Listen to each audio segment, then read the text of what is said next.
Hey guys, तो ये मेरी वाइफ है और हमने गाड़ी ली है और हमेशा जो है मैं इसके लिए दरवाज़ा खोलता हूँ गाड़ी के लिए ताकि आराम से बैठे और मैं बहुत खुश हूँ इनके साथ। गाइस, जिंदगी की माँ बहनों के सब करना, मगर कभी शादी मत करना, बर्बाद हो जाओगे सालों, रोड पे आ जाओगे। मेरे से पूछो, मेरी पूरी जिंदगी खराब होगी, रोड पे आ गया हूँ तो मैं। हाँ बेबी। तो गाइस, हम लोग बहुत खुश हैं एक दूसरे के साथ और सारी जिंदगी ऐसी खुश रहेंगे। हाँ बस, बाय।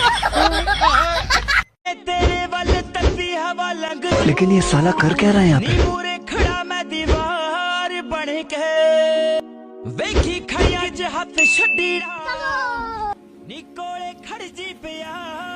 भैया एक पैकेट बिस्किट अभी देते हैं।